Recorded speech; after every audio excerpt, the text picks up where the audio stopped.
This is crazy. This guy literally just found evidence of the Bible outside of the Bible. Let's go ahead and play it. So here we are in the Egyptian Museum. This is the Merneptah stele. So on this side is the most famous name found in this entire inscription, which is right down here, the name Israel.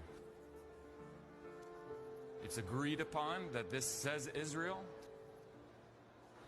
and this is the earliest mention of the name Israel found outside of the Bible.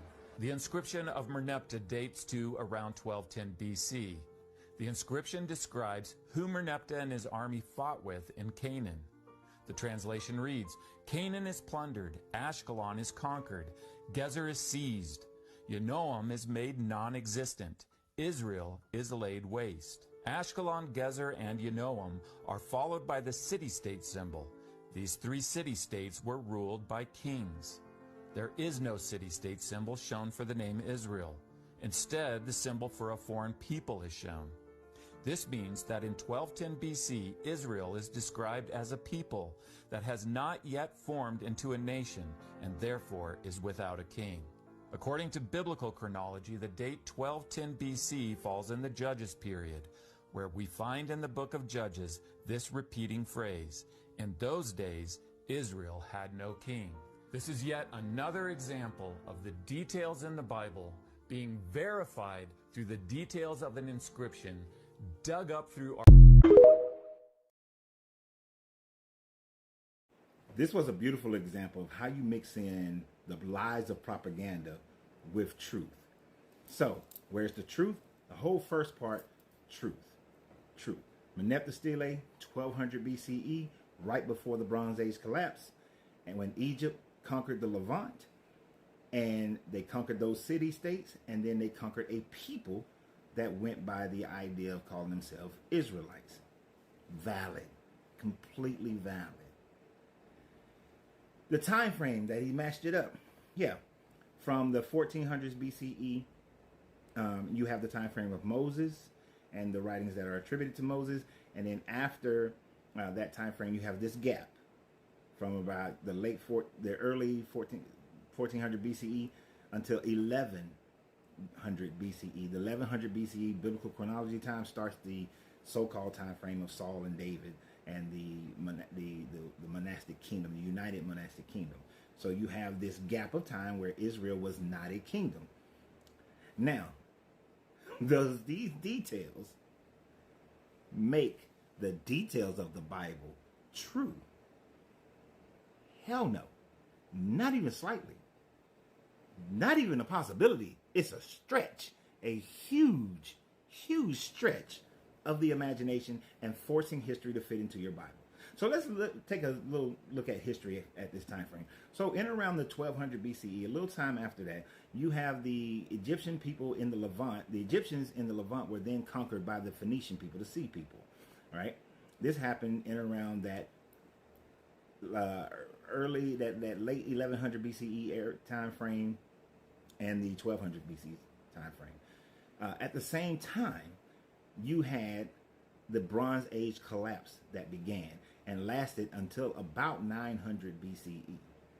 During the Bronze Age collapse, many of the larger societies, the Kemetic society, the Phoenician societies, the Greeks, and many others, these societies collapsed, especially in the Levant.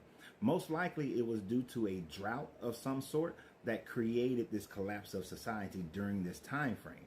Egypt lost its control over the Levant, so all the other nomadic people who were in this area began to develop their own societies without being a vassal state to the Egyptian people, because the Bronze Age collapsed and their defeat by the Phoenicians allowed for them to break off from being a vassal state. So, what are the lead-ups that could possibly be the people of Israel? Well, in and around that 1400 BCE time frame, during the time frame of Akhenaten, Akhenaten had one priest named Ramoses. Ramoses, as we find in Egyptology, by his tomb, which he never laid in his tomb, which means that he built it and left. But the story is told in his tomb of how Ramoses fought against Tutankhamun on the Red Sea And Ramosis and his followers were worshippers of the Akhten. The Akhten was the monotheistic religion that was started by Akhenaten, but he was disposed of, and then his son Tutmosis went back to the older multiple gods, and these followers of the Akhten fought against Tutankhamun on the Red Sea, and then they escaped into the Sinai Peninsula and then into the Levant.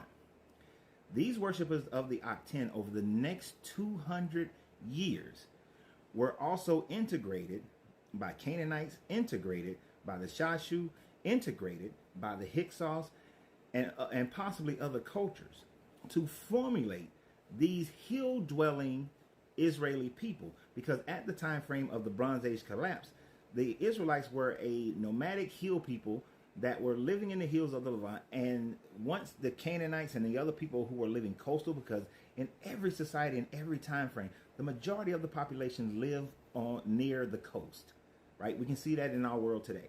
They live near the coast.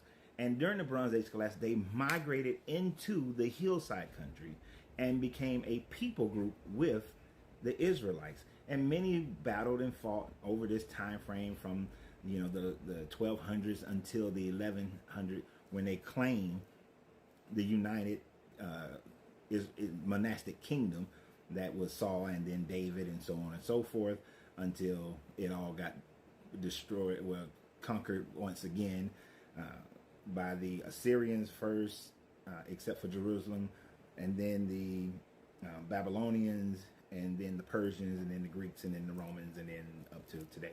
So the point is this: just because the Merneptah Stele shows that the first known name of the first time the Israelites were ever mentioned happened around 1200, does not mean Abraham existed, does not mean Isaac existed, does not mean that their version of the flood with Noah happened, does not mean that Moses was a real person, that he split the Red Sea, even though it's mistranslated and means the Sea of Reeds, does not mean that a plague fell upon Egypt, does not mean that the waters turned to blood.